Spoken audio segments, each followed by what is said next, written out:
a third settlement in Massachusetts between the time of Bradford and Winthrop? There is. It was called Moray, M-A-R-E. Moray in Latin means sea.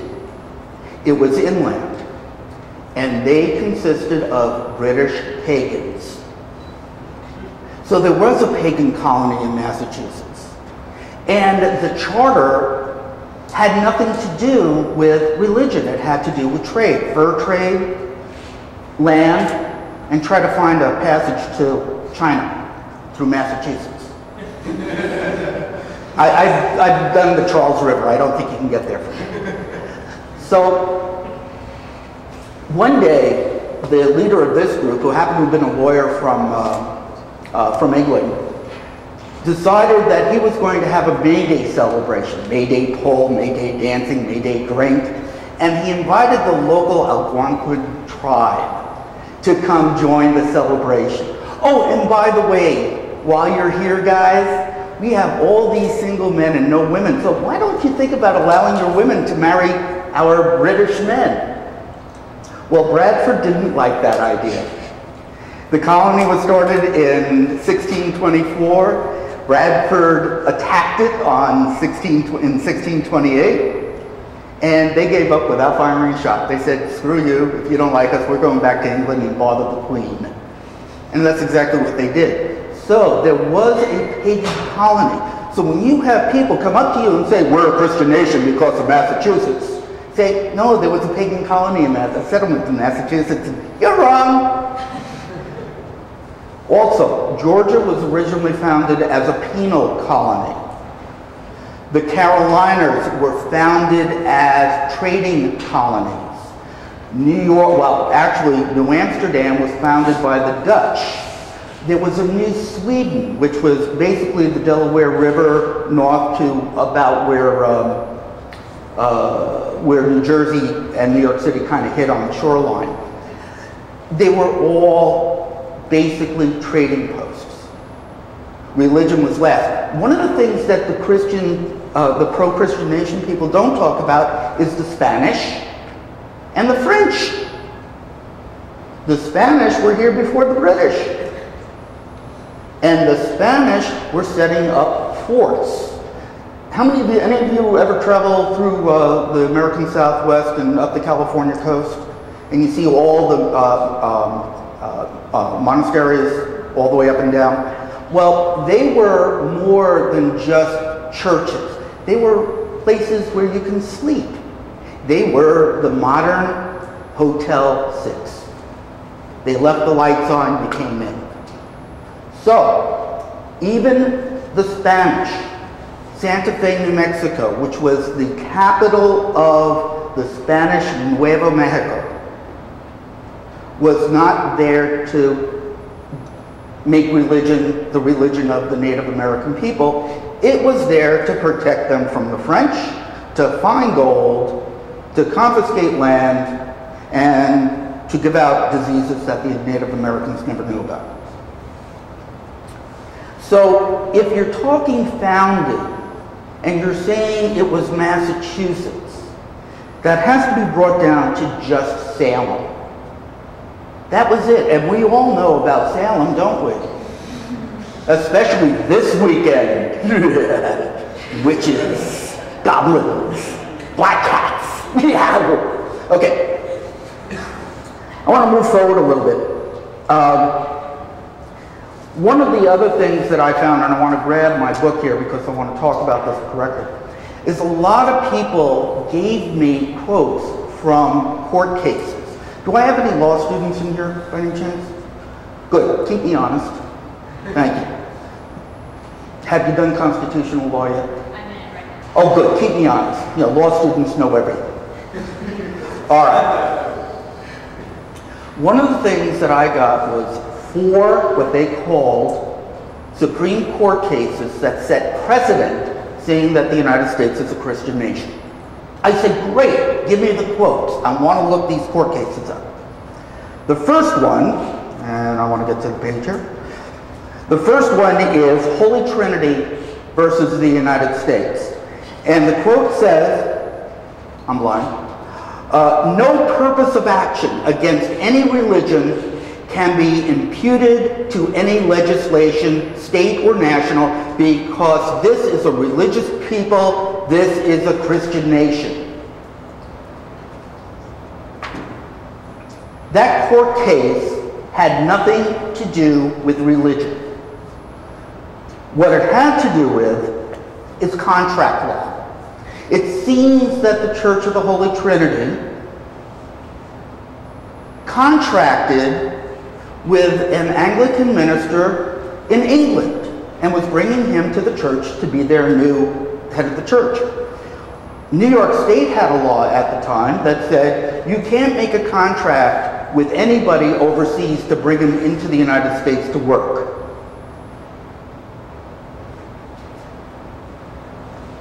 So the state of New York filed suit, and it went back and forth, and it finally went to the Supreme Court. And the Supreme Court never said those words. Those were part of the testimony from the church. We are a religious people, we are a Christian nation. And in fact, those two sections are in different paragraphs. They're not put together. Now, that's not an unusual thing to try to make points, but that's what they did. The decision was, hey, you know, this contract could have been with a tailor, haberdasher, it could have been with anybody. It doesn't make any difference. We are not going to give this church any special movement just because they happen to be a religious institution. The quote is great, and a lot of Christian nation advocates use that quote. Unfortunately, it's not always right. The second that I have here, and I want to leave time for you guys to ask questions, is People versus Ruggles. Now, this is considered a Supreme Court case by the Christian nation advocates. It's not. It's a New York State case. It's a New York State Supreme Court case, and in New York State, the Supreme Court is the lower court. And at that time, in 1811, New York State did not have an appellate and a higher court. They just had their one court system at that point. Ruggles. We are a Christian people, and morality of this country is deeply engraft upon Christianity and upon the doctrines or worship of those impostors, other religions. Okay, cool. It's in the court case. But it has nothing to do with religion. Again, that is testimony in Ruggles. And I had to go to the Hofstra University School of Law to get a copy of this thing, because it's extremely hard to find in the regular law books. And I have all the cites in here if you want them, and I'll talk to you about it later. Ruggles was actually about, I'm going to go back to Ruggles here. I love Ruggles. Wrong page. There we go. Ruggles was about free speech. And what happened, you guys know the Trinity Church in New York, the one that was right near Ground Zero that wasn't hurt, but everybody took refuge in? Okay? It's a great church, by the way. If you go to New York City, you've got to visit it. You've got to go into the graveyard. It is so cool. Alexander Hamilton is buried there. So, what happened was, Ruggles was an atheist. Probably, and we're not sure about that, but probably. Ruggles was drunk. It was Sunday morning, and as people were coming out of church, Ruggles looked up at this crowd and said, "Jesus Christ was a bastard, and that made Mary a whore." And he was arrested for blasphemy. He was arrested for blasphemy. Well, it went through the New York State system. And the New York State system said the First Amendment of the Constitution and the amendments and the Constitution of the State of New York allow for free speech. And this was one of the first cases in 1831 that actually made a distinction that religion, the freedom of religion and the freedom against a national religion and free speech are actually hooked together. Because you cannot have freedom of religion if you don't have freedom of free speech. But they said, yeah, he insulted people. But he didn't do anything illegal, and blasphemy is not really a law. So that one just went out the tubes. And again, the quote is not precedent setting. Now, here my legal person is going to tell me I'm wrong here. Precedent is not the testimony. Precedent is in the decision. Right? Pretty much so. Yeah. Okay. Hey, listen, I describe quantum mechanics and I drive people crazy too. So the bottom line here is that that testimony was testimony. It was not what the court finally said. And by the way, Ruggles was referred to in the Phelps case that went through the Supreme Court. We may not like what they say, but it ain't illegal to say it. Which is why in the Missourian, just after that court case came through, and I keep pointing at you, Nathan, I'm sorry. After that case went through, I wrote a column in the paper supporting Westboro. They have the right to be idiots. They have a right to insult. And they know the law backwards and forwards. The third case that keeps coming up, and the quote from the third case, is the United States versus McIntosh. McIntosh immigrated to the U.S. as a Canadian. He was applying for U.S. citizenship, and in the process of applying for U.S. citizenship, you have to sign a piece of paper that says you will support the United States in peace and in war. McIntosh couldn't sign the paper in good conscience because he came with the conclusion, and here's the religious part, that my religious morals cannot be determined by the state. It is up to me to decide if the war is moral or not. And the courts, in fact, denied his conscientious, objective position because it wasn't yet permitted in the laws. That happened later. McIntosh was 1931, and we did not see conscientious objective status until I think 1943 or 44, and that was an iffy thing, definitely during Vietnam. So we have a problem again, and that problem is this the right conclusion from the proof? And that's what I was trying to do here. I was trying to decide if the proofs really prove that we were a Christian nation. Well, so far the answer is no. And those three quotes are major quotes they use. Then there is one more court case they all refer to. They don't take a quote out of it, but they refer to the case just because of what it is. And that case is, read it correctly here, is Tracasco versus Watkins.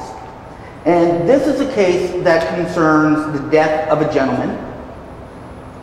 Guy died, he left $2 million to the city of Philadelphia. And the city managers and the mayor were made executors of the will. Woohoo! His thing was, I'll give you so much money, you'll improve the streets, but on my property, I want you to build what he called a college for orphan boys between the ages of about 6 and 15. Oh, and by the way, they had to be white boys. Now, this is prior to 1831, so this is prior to the war between the states. They have to be white boys. But if you build this college, you cannot hire anyone who's a minister. You're not allowed ministers or rabbis or imams or anybody else into the school. The family was originally from France, and the family in France filed lawsuit against the city of Philadelphia. One, how could the city be an executor to the will? Well, the courts went in and out of that one real fast. They can. But number two, because the United States is a Christian nation, You cannot deny ministers access to the school. And this is a true case of private versus public. Something that my students are taught in my speech comm classes. They were a private school. They can say anything they want. And that's what the courts eventually decided on. Again, First Amendment, freedom of religion, freedom against the state religion, freedom of speech. Those are three biggies that come up. I had a friend of mine the other day talk to me about a conversation he was having with a friend of his that, and this is, here comes the religion of our founding fathers, that the founding fathers were mostly Christians.